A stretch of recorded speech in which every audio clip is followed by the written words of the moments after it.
Joaquin El Chapo Guzman built one of the most feared criminal empires in modern history. He smuggled billions of dollars worth of narcotics across borders, ordered the executions of rivals, bribed presidents, generals, and judges, and twice escaped from maximum security federal prisons, once famously through a tunnel that ran for more than a mile underneath his cell. For decades, the name El Chapo alone was enough to make law enforcement agencies across multiple continents nervous, to make politicians lower their voices, and to make rival cartel leaders reconsider their next move.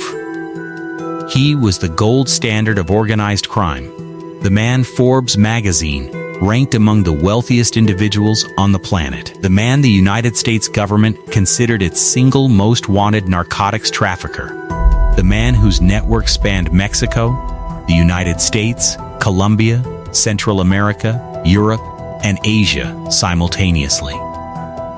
Everything about El Chapo's story says he was untouchable. The kind of man who doesn't look over his shoulder. The kind of man other people are afraid of. But here's what nobody actually talks about. El Chapo was scared. Not of law enforcement, not of prison, not of extradition. He was scared of other men. A small handful of drug lords so dangerous, so capable, and so personally threatening that the most powerful narco in history had to completely change the way he lived just to stay alive. And I promise you, once you find out who these men were and what they were capable of, you will understand exactly why. Now, before we get into all of that, I need you to understand exactly who Joaquin Guzman was. 'Cause the idea of this man being afraid of anyone seems almost impossible on the surface. He was born in La Tuna, a remote village in the mountains of Badiraguato, Sinaloa, the kind of place so isolated that running water and electricity were luxuries, where the economy revolved around poppy cultivation, and where the trafficking of drugs wasn't just a criminal enterprise, it was a generational way of life, going back decades. He grew up watching men in his community work for powerful drug traffickers. And from a very young age, he understood that the narco world offered something the mountains of Sinaloa never could: power, money, and a way out of poverty that legitimate work in that region could never provide. By the time he was a young man in his 20s, Guzman had found his way into the orbit of Miguel Ángel Flix Gallardo, known as El Padrino, the Godfather, the architect of modern Mexican drug trafficking. Flix Gallardo had built the Guadalajara Cartel in the 1980s into a massive cocaine and marijuana trafficking operation that worked in close coordination with the Colombian Medellin Cartel and Pablo Escobar himself. This was not a small regional operation. The Guadalajara Cartel functioned as the primary distribution network that moved Colombian cocaine from South America into the United States through Mexican territory, and it operated with the protection of corrupt officials at the highest levels of the Mexican government, including, according to subsequent DIA investigations, elements of the DF's, Mexico's Internal Security Intelligence Agency. Under El Padrino's organization, Guzman learned the fundamentals of large-scale trafficking, how to move product across borders, how to structure bribery networks, how to manage logistics across multiple states, how to build trusted networks of operators who could be relied upon under pressure. He rose quickly, developing a reputation for efficiency, reliability, and a willingness to use violence when necessary but not gratuitously, qualities that made him valuable to leadership. When Flix Gallardo was arrested in April 1989, following the torture and murder of DEA Special Agent Enrique Kiki Camarena, a case that had drawn overwhelming American law enforcement pressure onto the entire Guadalajara structure, the organization fractured into regional factions. Guzman emerged alongside the Beltrán Leyva brothers and Ismael El Mayo Zambada as one of the leaders of what would eventually become the Sinaloa Cartel, controlling the Pacific Coast Corridor and the Sinaloa trafficking routes into Arizona and California. He expanded that control aggressively over the following years, eliminating rivals, building alliances through both violence and negotiation, bribing officials at every level of government, from local police all the way to federal ministers, and constructing the most sophisticated drug trafficking infrastructure in the Western Hemisphere. At the peak of his operation, the Sinaloa cartel controlled somewhere between 25 and 40% of all drug imports into the United States, a figure that represents not a regional criminal enterprise, but a multinational logistics operation of staggering scale. His network moved cocaine from Colombia through Central America and across the U.S.-Mexico border in semi-trucks, purpose-built underground tunnels, small aircraft, commercial shipping containers, modified vehicles, even submarines. He moved methamphetamine, heroin, marijuana, and eventually fentanyl through routes so well established and so deeply protected by corrupted officials that entire border crossing stations would simply wave his shipments through without inspection. At Nogales, Arizona, DEA investigations uncovered a tunnel system so sophisticated it included rail tracks, ventilation systems, and electrical lighting. Forbes estimated his net worth at over $1 billion, though most analysts who studied the organization's cash flow believe that figure dramatically underestimated the true scale of his accumulated wealth. He appeared on the Forbes list of the world's billionaires in 2009, 2011, and 2012, becoming possibly the first drug trafficker in history to be publicly acknowledged by a mainstream financial publication as comparable in wealth to legitimate business leaders. And yet, and this is the part that changes everything. Despite all of that, despite every dollar and every weapon and every corrupted official and every loyal operator in his network, there were men who made El Chapo genuinely nervous. Now understand something important here before we go further. Fear inside organized crime doesn't work the way it works in movies. It doesn't mean paralysis, or shaking in a corner, or running from every shadow. What it means for someone operating at El Chapo's level is that a rational, strategically sophisticated criminal operator encountered rivals whose military capability, financial resources, intelligence networks, political connections, or personal motivations for revenge were substantial enough that they required genuine respect and careful, ongoing calculation. Every individual we're going to discuss today forced El Chapo to fundamentally change how he operated. He altered his communication methods, relocated his residences, restructured his security operations, and in some cases, changed the entire strategic direction of his organization because of what these men were capable of. That, in the world of cartels, is the most honest definition of fear there is. These were the drug lords that El Chapo was scared of. Let's start with Heriberto Lazcano, better known as El Lasca, the founding commander of Los Zetas, and arguably the man who introduced a level of military professionalism to organized crime that El Chapo had never encountered before and was not immediately prepared to counter. Lazcano was not a street hustler who worked his way up through trafficking. He was something entirely different, a trained military operative who became one of organized crime's most dangerous innovators. He served in the Mexican Army's elite Grupo Aeromville de Fuerzas Especiales, known as GAF, the Special Forces unit that the United States military helped train in the 1990s specifically to combat drug trafficking organizations. American military advisors, Green Berets, and intelligence operatives contributed directly to GAFE's training curriculum, which included advanced counterinsurgency tactics, intelligence gathering and analysis, high-value target operations, sniper techniques, communications interception, explosive device deployment, and rapid assault operations. The brutal irony of history is that every skill and every piece of tactical knowledge the Mexican and American governments invested in creating GAFE soldiers ultimately ended up being used directly against both governments when men like Lazcano defected. When Lazcano and a group of approximately 30 fellow GAFE soldiers abandoned the military in the late 1990s and placed themselves in the service of Ochiel Cardenas Guillen, the violent and paranoid leader of the Gulf Cartel based in Tamaulipas, they did not arrive as mere hired guns. They arrived as a complete military unit with doctrine, discipline, and a fundamentally different understanding of how organized violence could be applied.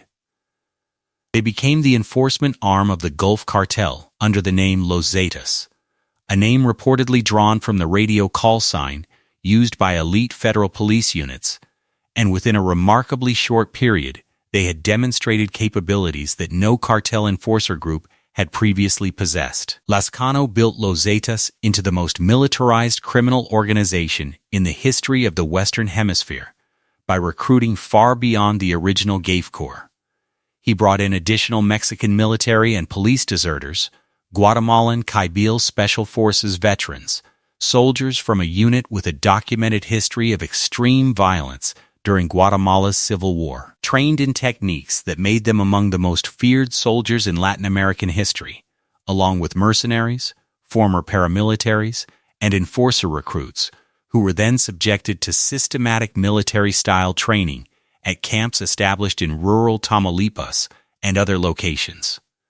He established command structures with genuine military hierarchy.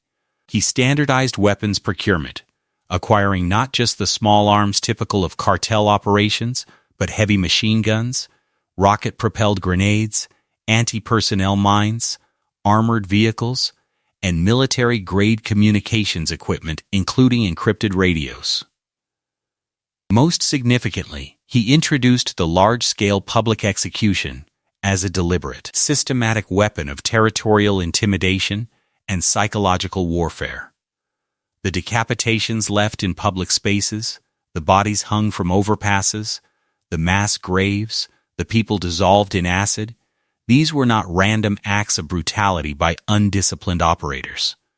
They were calculated psychological operations, engineered with military precision to communicate clear territorial messages, to punish collaboration with rival organizations, to make local populations understand that resistance or cooperation with enemies was fatal, and to project an image of capability so extreme that potential rivals would calculate the cost of confrontation as unacceptably high. Los Zetas understood psychological operations the way a military force understands them, as a force multiplier, a way to achieve objectives through fear that would otherwise require overwhelming physical force. El Chapo recognized this immediately, and his recognition of it tells you everything you need to know about his strategic intelligence. He had spent his entire career dealing with traffickers, men who were dangerous, violent, well-funded, and ruthless, but ultimately men who operated according to the logic of criminal enterprise, where violence was a tool deployed in service of profit. Lazcano operated according to the logic of warfare, where violence was a strategic instrument deployed in service of territorial control and psychological dominance. That was a completely different problem category, and it required a completely different response. The territorial conflicts between the Sinaloa cartel and Los Zetas played out across enormous swaths of Mexican territory during the late 2000s and into the 2010s. Tamaulipas, Nuevo León, Veracruz, Zacatecas, Coahuila, and Durango all became sustained battlegrounds. These were not skirmishes between small groups of gunmen. They were military campaigns involving hundreds of armed men on each side, heavy weapons, coordinated tactical operations, intelligence operations targeting each other's command structures, and deliberate attacks on civilian infrastructure to deny rivals economic and logistical support. In cities like Monterrey, Nuevo León, Mexico's industrial capital, its most economically developed city, The Sinaloa Zetas conflict produced violence so severe that the city's business community publicly appealed to the federal government for military intervention. For El Chapo, confronting Los Zetas meant confronting an organization that could match his financial resources while dramatically outpacing him in military sophistication and doctrinal discipline. His response was not to attempt to match Los Zetas tactically through unilateral force escalation. He understood that wasn't immediately achievable, but to construct a coalition. He worked to build and reinforce alliances with other cartels and regional organizations specifically to create sufficient combined military power to challenge Lazcano's expansion. That strategic shift from operating as a dominant individual organization to leading a cartel coalition was itself a direct consequence of El Chapo recognizing that Los Zetas represented a threat unlike anything in his previous experience. Heriberto Lazcano was killed on October 7, 2012, in Progreso, Coahuila, when Mexican Marines confronted him during what began as a routine security operation. His death was confirmed through fingerprint and DNA analysis. And then, in a moment that tells you everything about how deeply Los Zetas had infiltrated local institutions even at the moment of their founder's death, his body was subsequently stolen from the funeral home before official documentation could be completed. A final act of operational capability from an organization whose founder was already gone. But if Lazcano represented the threat of military professionalism, the next name on this list represents something even more current, even more aggressive, and based on events that occurred while El Chapo was already behind bars, more personally devastating in its implications. His name is Nemesio Oseguera Cervantes. The world knows him as El Mencho, and his organization, the Jalisco New Generation Cartel, became one of the most powerful and fastest-growing criminal enterprises on Earth. El Mencho's background has a certain dark symmetry with El Chapo's own. Born in Michoacán in 1966, he grew up in poverty, moved to California as a young man, and became involved in drug distribution networks in the United States, was arrested by federal authorities and deported back to Mexico, and then rebuilt himself from the ground up in the Mexican cartel world, working his way through various organizations and alliances. He developed deep operational knowledge across multiple organizations, eventually aligning with the Milenio Cartel, which itself had historical connections to the Sinaloa network, before a cascading series of violent internal conflicts, law enforcement pressure, and shifting alliances created the conditions for something new. The Jalisco New Generation Cartel was formally established around 2010, and El Mencho built it with a speed, aggression, and willingness to confront state authority that set it apart from virtually every other organization operating in Mexico at the time. In May 2015, sieging operatives ambushed a federal police convoy in Jalisco State, killing 15 officers, and then, in a detail that announced the arrival of a genuinely new kind of threat, shooting down a Mexican military helicopter using a rocket-propelled grenade. This was not a criminal organization conducting a defensive operation against a raid on its stash houses. This was a coordinated military engagement initiated against the Mexican state, and it communicated with extraordinary clarity that El Mencho was not operating within the understood boundaries of cartel government conflict. He was redefining those boundaries entirely. Jung deployed armored trucks that became known colloquially as monstruos, monster trucks, steel-reinforced vehicles with mounted heavy weapons capable of absorbing significant gunfire while delivering overwhelming offensive firepower. They deployed commercial drones retrofitted with explosive devices to conduct aerial attacks on rival positions and military installations. They acquired anti-aircraft weapons. They built armed convoy capacity that, in some operations, involved 30, 40, or more vehicles moving in coordinated formation.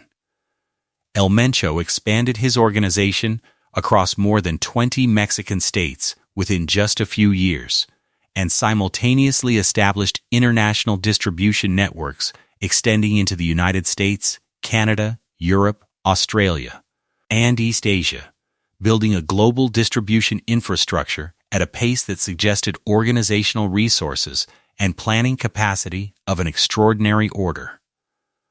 By the time El Chapo was formally extradited to the United States in January 2017, Chung was already positioned as arguably the dominant cartel in Mexico, expanding into territory that had previously been Sinaloa's exclusive domain. And the single event that most powerfully demonstrated what El Mencho was willing and able to do to the Guzum family had already occurred, months before the extradition. On August 15, 2016, a heavily armed Cheng Commando unit entered a restaurant in Puerto Vallarta, Jalisco, and kidnapped two men, Ivan Archivaldo Guzum Salazar and Jess Alfredo Guzum Salazar. These were not random targets. These were El Chapo's sons, known collectively as Los Chapitos, men who by that point were already functioning as senior operational figures within the Sinaloa cartel, managing significant portions of the organization's trafficking and enforcement activities. The unit overpowered the security detail present, took both men, and left. Think carefully about what this moment actually meant. El Chapo, the man with billions in resources, the man who had built the most sophisticated protection infrastructure in the history of organized crime, the man whose family should have been the most protected set of individuals in Mexico, had his sons kidnapped from a restaurant. And he could do absolutely nothing about it, because El Chapo was sitting inside a federal prison awaiting extradition proceedings. He had no free operational control. He could not communicate freely with his organization. He could not mobilize resources directly. He could not negotiate from anything resembling a position of strength. The man whose empire was supposedly worth billions of dollars was, in the most important moment of his personal life in 2016, completely and helplessly powerless. Reports that emerged in the months following the kidnapping indicated that it was not El Chapo, but Ismael El Mayo Zambada, his longtime co-equal in the Sinaloa cartel, who took the lead in negotiating for the boy's eventual release. The precise terms of that negotiation have never been officially confirmed. What is confirmed is that senior Sinaloa leadership had to intervene at the highest organizational level to secure the release of El Chapo's own children, and that the man whose name the organization carried had no meaningful ability to participate in resolving the crisis he had helped create. El Mencho remained one of the most wanted fugitives in the world for years following the Puerto Vallarta kidnapping, with the United States government maintaining a $10 million reward for information leading to his capture or death. Then, on February 22, 2026, Mexican military forces conducted a major operation that resulted in his reported death. According to Mexican authorities, a military raid targeting a sieging stronghold in Jalisco encountered sustained armed resistance from cartel fighters. And in the ensuing engagement, the man who had spent over a decade evading every law enforcement agency on Earth was killed. The operation was described by Mexican security officials as one of the most significant victories against organized crime in the country's recent history, representing the culmination of years of intelligence collection, operational planning, and coordinated military effort. Now let me take you back to 1993, because the next person on this list didn't just threaten El Chapo, he tried to kill him. And the attempt was so catastrophic, so consequential, and so far-reaching in its political and law enforcement implications that it permanently altered the trajectory of El Chapo's life. His name was Ram Arellano Flix, one of the principal leaders and the chief enforcer of the Tijuana cartel, and he was infamous even among cartel figures for the personal, hands-on character of his violence. The Arellano Flix family, 7 brothers, 5 sisters, built the Tijuana cartel following the 1989 dissolution of the Guadalajara cartel, establishing control over the Tijuana-San Diego border crossing, one of the highest traffic and most lucrative drug trafficking corridors in North America. They defended that corridor with extraordinary aggression, and Rom in particular developed a reputation that transcended organizational enforcement. He didn't delegate violence to subordinates as a management practice, he participated directly. Multiple reports from law enforcement sources and journalistic investigations over the years described Rom as a man who personally carried out killings, who was present at executions he ordered, and who seemed to regard this direct participation not as a necessary organizational function, but as an expression of personal identity. He was, by multiple accounts, deeply, genuinely dangerous in a way that had more to do with psychology than with organizational structure.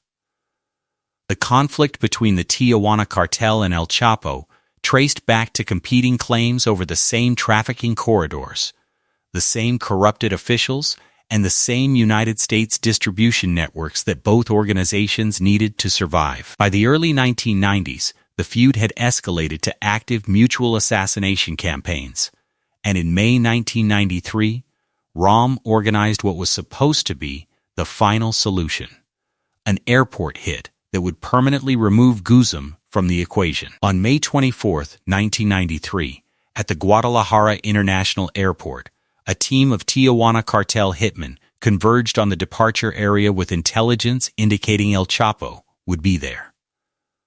What followed became one of the most politically explosive violent incidents in modern Mexican history, not because El Chapo was harmed, but because of who was. In the chaos of the parking area, amid exchanged gunfire and vehicles maneuvering in multiple directions, the assassin's bullets struck Cardinal Juan Posadas Ocampo, the Archbishop of Guadalajara, one of the highest-ranking figures in the Mexican Catholic Church, and a man who had publicly spoken out against drug trafficking. He was shot 14 times. The Mexican government's initial explanation that the cardinal had been mistakenly identified as El Chapo and was an accidental casualty was met with immediate, sustained, and well-founded skepticism from church officials, opposition politicians, independent investigators, and international observers. The Vatican demanded a thorough investigation. Human rights organizations questioned the official account. And regardless of what the full truth of that terrible afternoon was, its consequences for El Chapo were immediate and transformative. Overnight, he went from being a powerful but relatively obscure cartel boss to being the subject of a nationwide manhunt of unprecedented intensity. The Mexican government, under enormous combined pressure from the Vatican, the Catholic Church hierarchy, the United States government, and domestic public opinion, deployed the full weight of federal law enforcement resources to find him. Just weeks after the airport shooting, El Chapo was arrested at a hotel in Guatemala and extradited back to Mexico, ultimately imprisoned at Puente Grande Federal Prison in Jalisco. Rom didn't stop after El Chapo's imprisonment. The Tijuana cartel continued its aggressive campaign against Sinaloa leadership throughout the 1990s, and when El Chapo escaped from Puente Grande in January 2001, the conflict resumed with renewed intensity. El Chapo's escape, which reportedly involved bribery of prison officials on a massive scale and likely physical assistance in moving him out of the facility, immediately returned him to a threat environment that Rom Arellano Flix was ready to exploit. The relentless personal commitment, the historical knowledge of El Chapo's operational patterns from their shared Guadalajara cartel era, the willingness to operate in crowded public spaces and risk the kind of political catastrophe the airport shooting had produced, all of these qualities made Ram uniquely and specifically dangerous. Ram Arellano Flix was killed on February 10, 2002, in Mazatlan, Sinaloa, in a confrontation with police.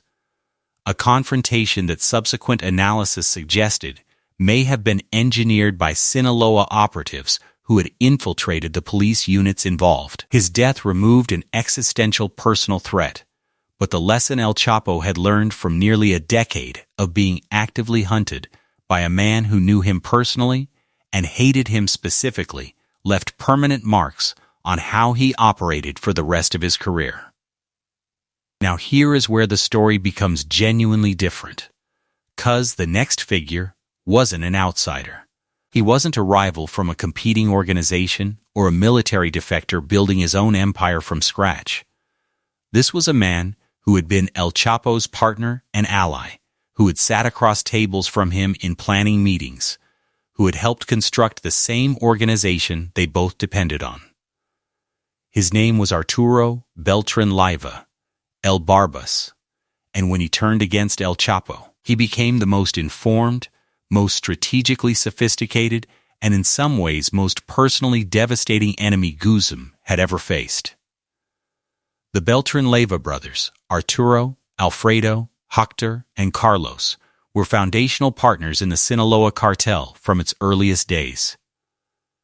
They had navigated the post-Guadalajara cartel landscape alongside El Chapo, contributed to the organization's expansion, and built their own specific domains within the larger structure. Arturo, in particular, was known for his financial sophistication, his deep network of political connections, and his ability to manage the complex web of corrupted officials that made the Sinaloa operation possible. He was also known for a volatility and capacity for extreme personal violence that kept even people on his own side cautious in his presence. For years, the partnership held because the shared interests, trafficking revenues, territorial protection, political cover, outweighed the tensions that naturally existed between competing power centers within any large criminal organization. The collapse came in January 2008. On the 21st of that month, federal police arrested Alfredo Beltrán Leyva in Culiacán.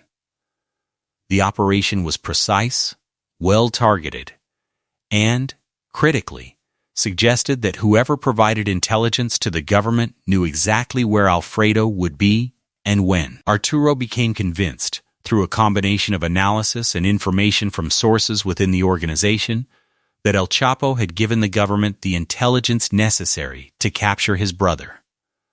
The theory, widely discussed in subsequent reporting and eventually repeated in testimony at El Chapo's own trial in New York, was that Guzman had deliberately handed Alfredo to authorities as a means of eliminating a competing power center within the Sinaloa structure and of accumulating goodwill with law enforcement officials that he could later convert into protection for himself. Whether that theory was accurate in all its particulars has been debated by journalists, law enforcement investigators, and cartel historians ever since. What is not debatable is what Arturo decided to do about it. He withdrew the Beltrán Leyva organization from the Sinaloa Alliance, began building new partnerships with Los Zetas, elements of the Jerez cartel, and factions of the Arellano Flix organization, and declared open, active, sustained war on El Chapo Guzman. And what made this war uniquely catastrophic was exactly what Arturo brought to it: the accumulated insider knowledge of an organization he had helped build over 2 decades. Arturo Beltrán Leyva knew El Chapo's safe houses, not just their locations, but their access routes, their security protocols, the number and identities of guards typically stationed there. He knew the financial structure of Sinaloa's money laundering operations, the front businesses, the real estate holdings, the bank accounts maintained through layers of nominees. He knew the names, contact information, and specific corrupted relationships with government officials who protected El Chapo's operations: the federales, the military commanders, the customs officials, the judges. He knew El Chapo's communication methods, his movement patterns, his personal security routines. He had been present at the planning of those operations. He had contributed to designing the security systems he now planned to penetrate. The war that followed produced violence across Mexican territory on a scale that shocked even observers accustomed to cartel conflict. The states of Sinaloa, Sonora, Guerrero, and Morelos became sustained battle zones. Mexican law enforcement tracked cartel-related killing rates in these regions that reflected organized military-style campaigns rather than criminal territory disputes. The Beltrán Leyva organization attacked El Chapo's logistical networks, assassinated his trusted operators, worked to flip his corrupted officials by offering competing bribes or making credible death threats, and systematically attempted to dismantle the infrastructure Guzman had spent over a decade constructing. And then, on May 8, 2008, in a shopping center parking lot in Culiacan, Arturo's men murdered Edgar Guzman Lopez. He was 22 years old. He was El Chapo's son. The killing was deliberate and targeted. Multiple sources over the years, including testimony from former cartel members, described the operation as specifically designed to send a message to El Chapo in the most personal language available, that Arturo Beltrán Leyva could reach not just his business interests, but his family, his blood. Reports from journalists who covered the cartel closely described El Chapo's response as something beyond strategic calculation. Grief. Genuine, devastating grief, of the kind that doesn't respond to threat assessment or security protocols. Edgar's death accelerated changes in El Chapo's behavior that intelligence analysts tracking him had already begun observing. He abandoned luxury residences entirely. He gave up the ranches and the comfortable, safe houses in populated areas that reflected the confidence of a man who believed his security was sufficient. He retreated into the Sierra Madre Mountains, into terrain where his family roots went back generations, where loyalty networks ran deep, and where the physical environment made military pursuit extraordinarily difficult. He moved constantly, spending nights in temporary camps and remote shelters before relocating. He communicated through expanding layers of human intermediaries rather than direct contact. He rotated his inner security personnel to prevent any single compromised member from becoming a catastrophic vulnerability. Every one of those adaptations traced directly to what Arturo Beltrán Leyva had done to him. Arturo himself was killed on December 16, 2009, in Cuernavaca, Morelos, when Mexican Marine Special Forces raided a luxury apartment building where he was staying. The confrontation was intense. Arturo and his bodyguards exchanged fire with Marines for an extended period before he was killed. And the fact that he had been located in Cuernavaca, far from his traditional base in Sinaloa and Guerrero, suggested that his own operational security had deteriorated under sustained military pressure. But by the time he died, the war he had started had already permanently changed how El Chapo lived. Let me take you back even further now, to a figure who predated most of these conflicts, but whose shadow fell across El Chapo's entire formative career. His name was Amado Carrillo Fuentes, El Señor de los Cielos, the Lord of the Skies. And at the height of his power in the mid-1990s, he was quite simply the most powerful drug trafficker alive. Carrillo Fuentes built the Jerez cartel into an organization that dwarfed every other criminal enterprise in Mexico during this period.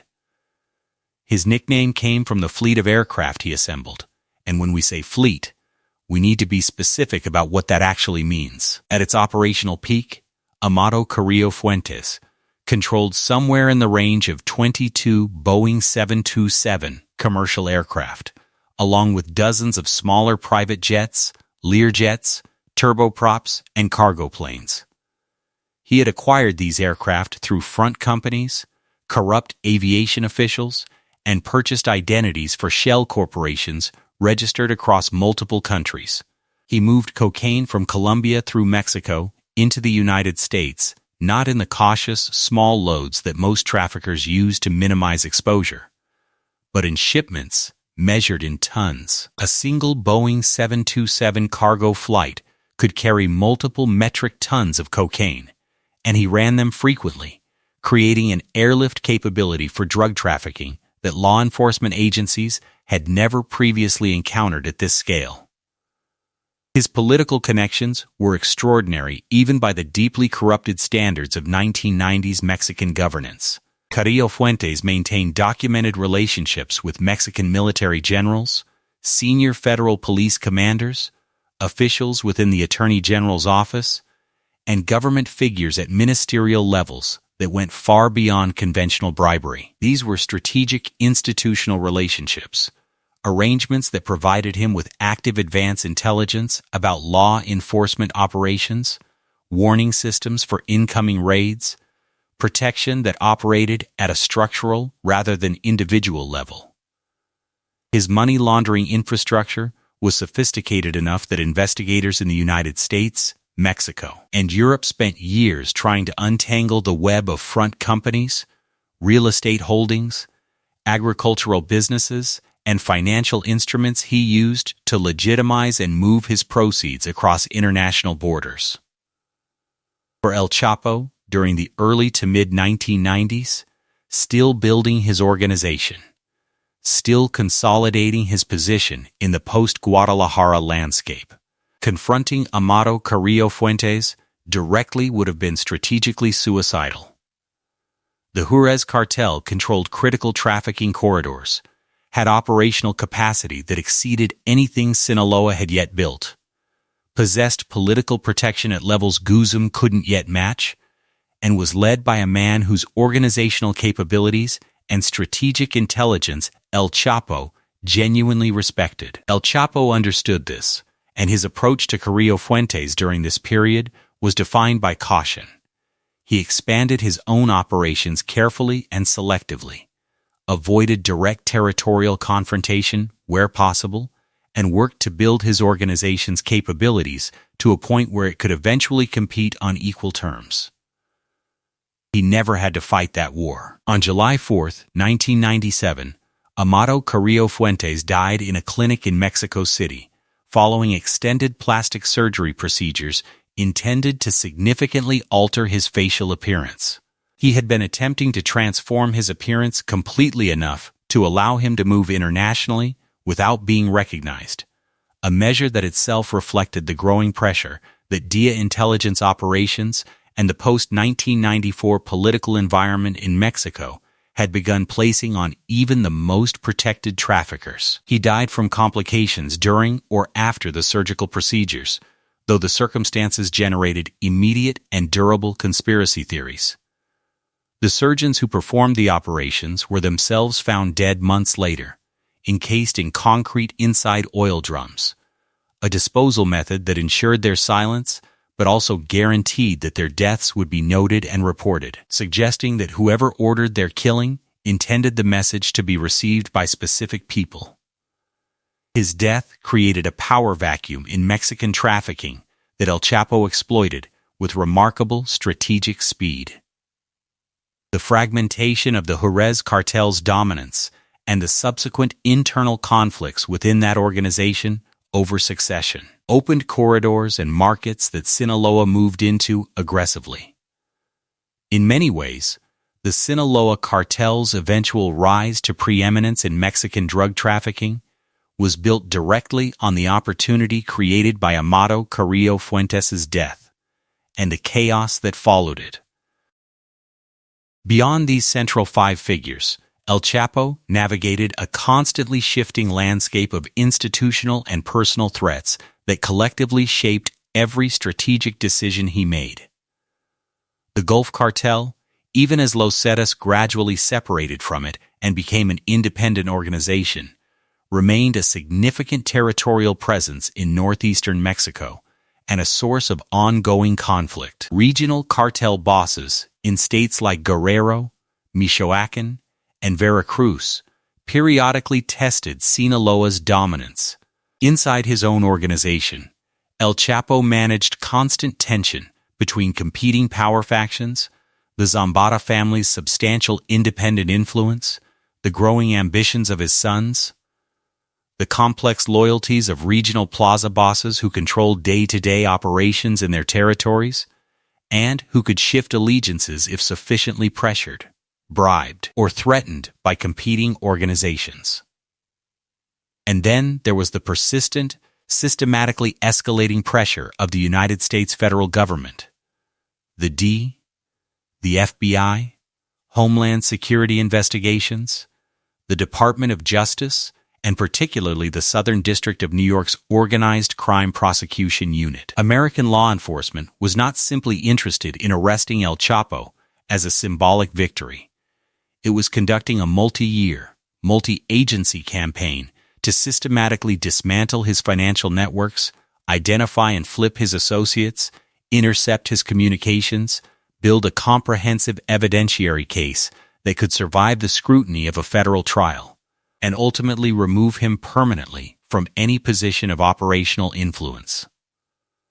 The combination of internal cartel threats and external law enforcement pressure created an operational environment of continuous, multi-directional danger, a condition El Chapo managed through a survival toolkit that deserves careful examination. Surviving at the top of organized crime for as long as El Chapo did, escaping from prison in 2001, operating freely as a fugitive until 2014, then escaping again in 2015 before final recapture in January 2016, was not primarily a function of being the most violent or the most ruthless operator available.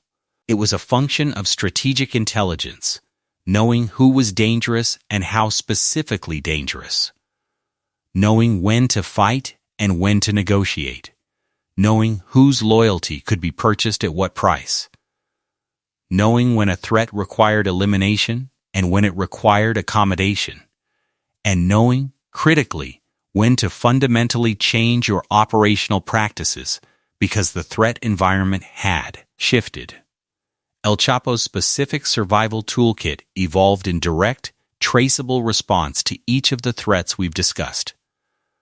The mountain retreats in the Sierra Madre, an environment where El Chapo's family connections, community relationships, and knowledge of the terrain gave him advantages that outside law enforcement could never fully match, became his primary operational base specifically because of the Beltrán-Leyva War, which made populated safe houses catastrophically vulnerable. The multi-layered human courier communication system, a structure where messages passed through multiple trusted intermediaries before reaching him, with each intermediary knowing only their immediate contacts and not the full chain, developed specifically in response to the communications interception capabilities that both rival organizations and law enforcement had demonstrated. The tunnel networks, initially built for trafficking purposes, evolved into personal escape infrastructure after it became clear that even well-secured residences could be surrounded by overwhelming force with insufficient warning time. His use of corrupted officials went far beyond the transactional bribery typical of cartel operations.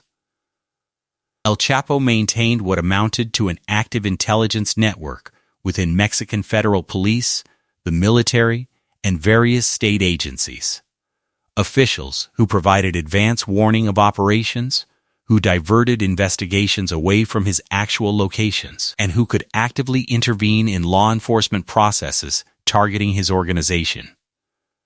This network required continuous investment and management, because corrupted officials who felt insufficiently compensated, or who faced career pressure from internal affairs investigations, or who were approached by rivals with better offers, represented potential sources of catastrophic intelligence compromise. The rotating safe house system, which, according to testimony at his New York trial, sometimes involved El Chapo moving to a different location every few nights, was a direct response to the Arellano flicks and Beltrán Leyva threats, both of which had demonstrated that fixed locations, however well secured, were ultimately vulnerable to sustained surveillance and intelligence operations. The sheer number of properties in the network, investigators identified dozens of safe houses across Sinaloa and other states, connected by the tunnel infrastructure and by trusted transportation networks, meant that compromising any single location provided only fragmentary intelligence about his actual whereabouts. Look at the full arc of what these rivalries produced, and you begin to understand something about the nature of power at this level that the mythology of El Chapo typically obscures. Every expansion created new enemies. Every eliminated rival left behind associates and family members with reasons for revenge. Every alliance formed the foundation for a future betrayal. 'Cause alliances built on mutual interest hold only as long as those interests remain aligned. And in the cartel world, the calculation of interest is perpetually in motion.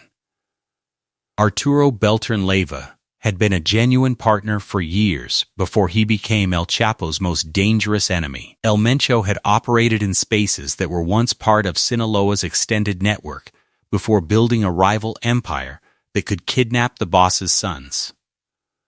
The very success that made El Chapo one of history's most powerful criminals generated, with mathematical inevitability, the rivals capable of threatening everything he had built. When El Chapo finally stood before Judge Brian Cogan in a Brooklyn federal courtroom on July 17, 2019, and received a sentence of life in prison plus 30 years, the man in the dock had already outlived most of the enemies discussed in this documentary.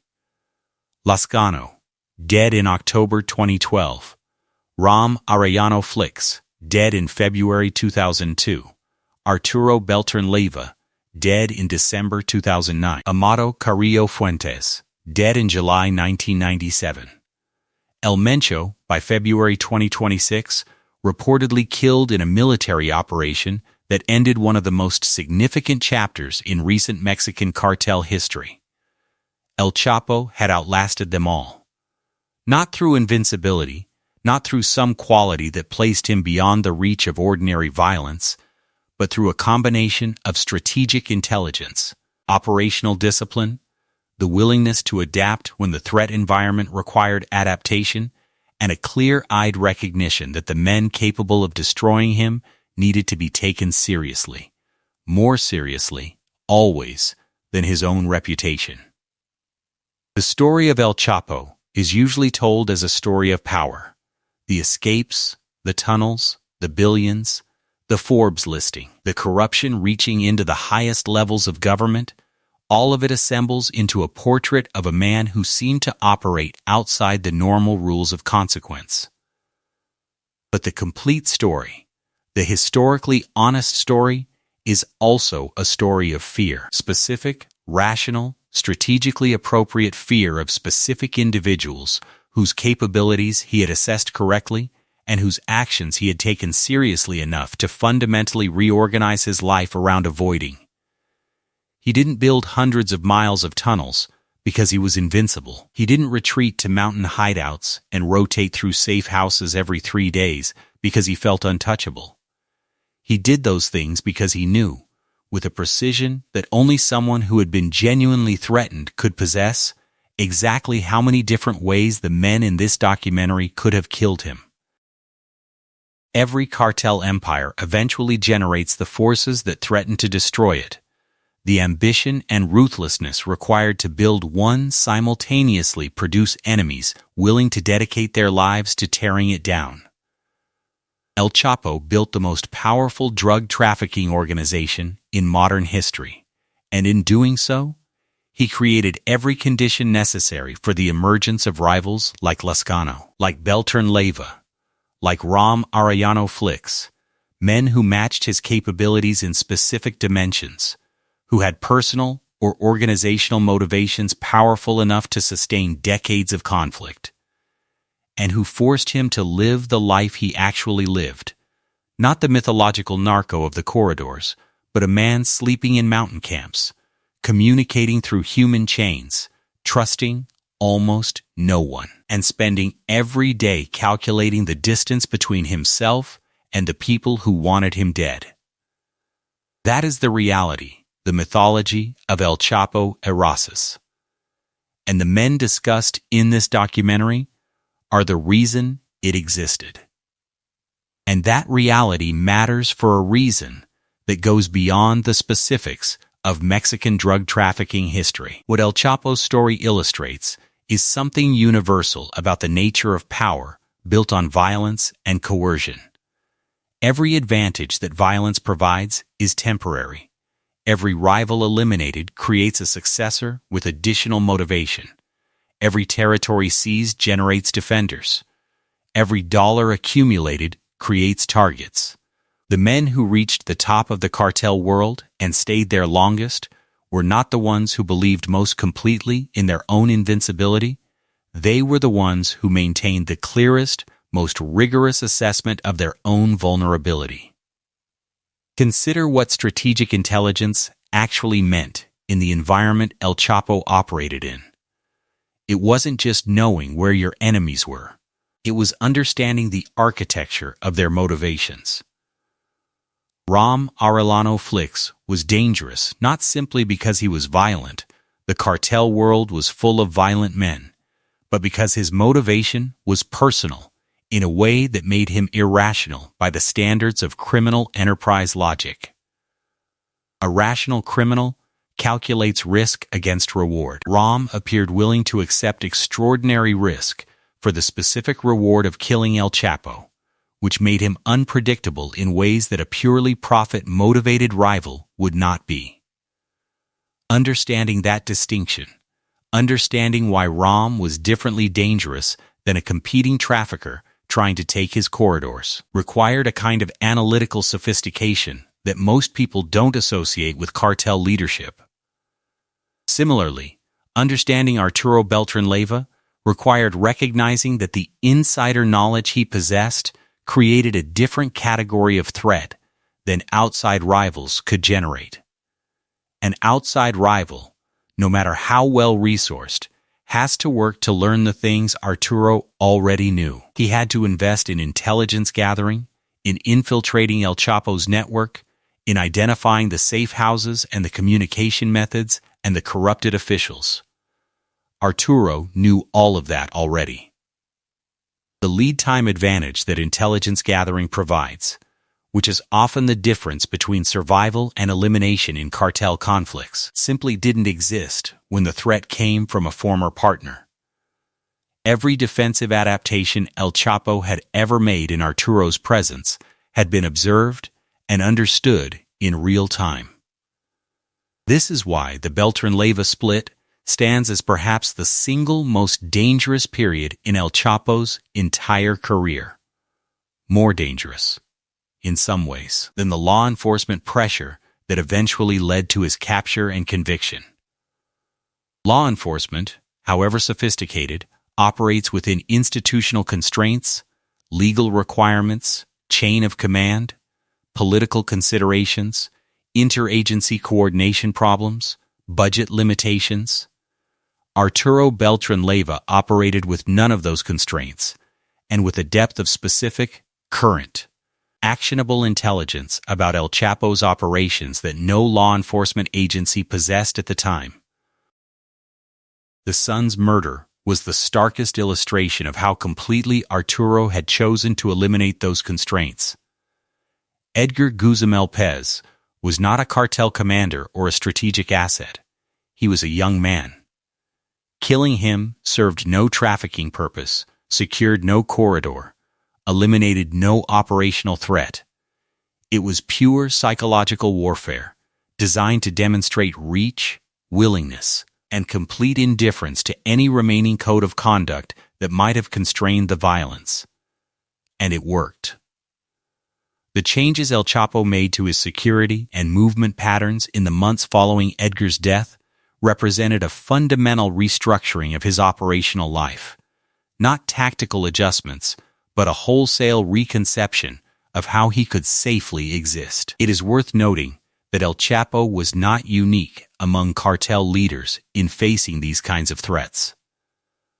The history of Mexican organized crime is filled with examples of powerful figures who were brought down not by law enforcement, but by former allies, former partners, or the organizations they had once dominated. The Arellano Flix family lost multiple brothers to rivals and law enforcement over the years.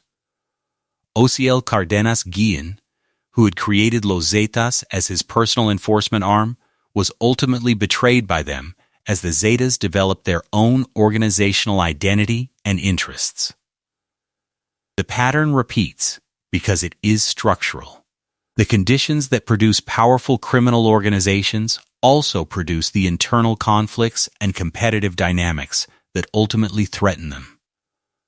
What distinguished El Chapo from many of his contemporaries was the length of time he sustained his position despite those dynamics. From his emergence as a significant cartel leader in the early 1990s to his final recapture in January 2016, he operated at or near the top of Mexican drug trafficking for roughly 25 years. An extraordinary tenure in a world where violent death, arrest, or displacement is the norm rather than the exception. That longevity was a function of adaptability, of correctly reading threats, and of accepting the constraints that a realistic assessment of those threats imposed on his personal freedom and comfort. The luxury residences he gave up, the settled family life he could never have, the communications he couldn't make directly, the locations he couldn't visit, the people he couldn't see without elaborate precautions. These were the real costs of operating at the level he operated at, and they were costs imposed directly by the men discussed throughout this documentary. Lazcano imposed military spending and coalition building that consumed resources and attention. El Mencho imposed territorial competition that required defensive operations across an expanding front. Ram Arellano Flix imposed years of airport-level exposure and then imprisonment. Arturo Beltrán Leyva imposed the mountains, the rotating safe houses, the human courier chains, and the grief of a murdered son. Amado Carrillo Fuentes imposed the years of patient restraint while a more powerful rival held the field. None of those costs appear in the narco corridos. None of them appear in the streaming series.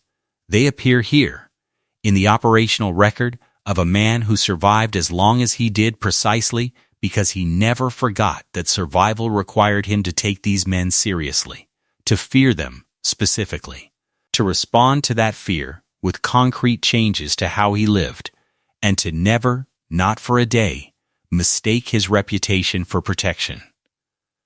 That is the complete story of El Chapo. Not a man who was invincible, a man who knew exactly what could kill him, and spent decades making himself as difficult to kill as possible. The men in this documentary are the reason he had to.